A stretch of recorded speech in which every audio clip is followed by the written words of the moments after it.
So when it comes to land, there are basically three principles that we follow. Number one is location.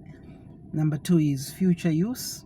Number three is value addition. What are some of the things that you have done on your property to add value to it, to transcend its original state?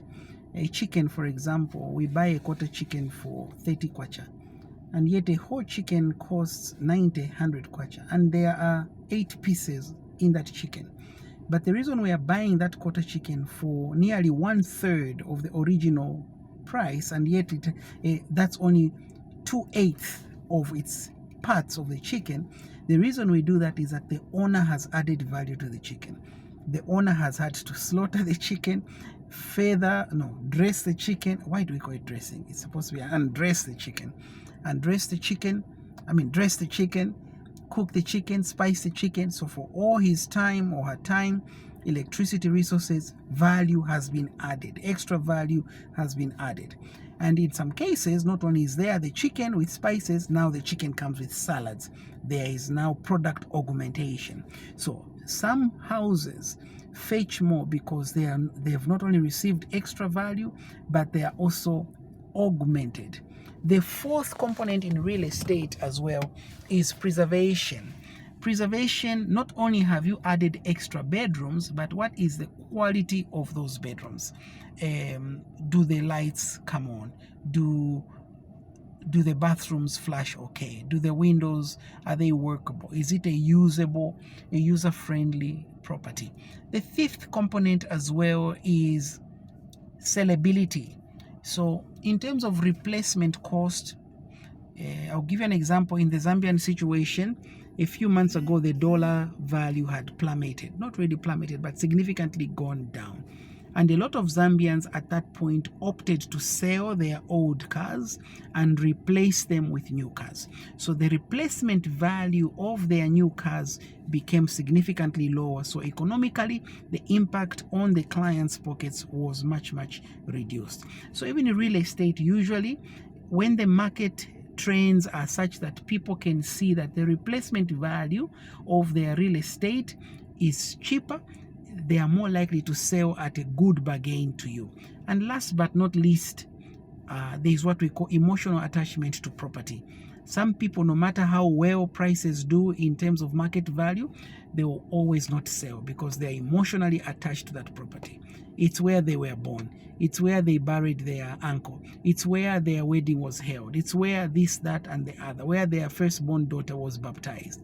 So in terms of emotional connection of a property or to a property by a client, it can up the value or in some point devalue your offer depending on what it is.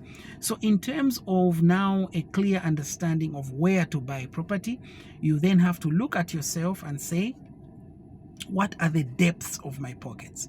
What can I really afford? What do I want to build? Do I really want this property? So for example, Kabulonga in Lusaka, in Zambia, was for many years one of the most happening places in Zambia. If you lived in Kabulonga in the 80s, you were absolutely super powerfully rich. Okay? You had to be a diplomat, a son of a minister. Every who and who was staying in Kabulonga in the 80s and maybe early 90s. Today, the story is different. Kabulonga is mostly these big yards, big this, big that, big the other. But it's no longer the place that it used to be. There are other smaller places, sleeker places. So in other words, value tends to shift, okay? There was a time Emmersdale was a very happening place in the 80s, mid-80s. If you came from Emmersdale, you were up there with the Joneses. Not anymore. There was a time Charleston was a very happening place. The same with America, Beverly Hills, California, and so on and so forth. Different places fetch different markets, prices, depending on the trends, depending on the preservation of those areas and what the owners have done in those areas. So to summarize, You can buy a property anywhere and turn it into your paradise, as long as you have a vision, as long as you have the depth of pockets, as long as you have the clarity of mind, and as long as you have the patience to wait. Remember, the rule of 72 does not apply to real estate. Rule of 72, which states that investments tend to double in value every 7.5 years, does not apply to real estate. With real estate, the moment you turn your back, the moment you sign that check, the value of your property just went up. God bless you.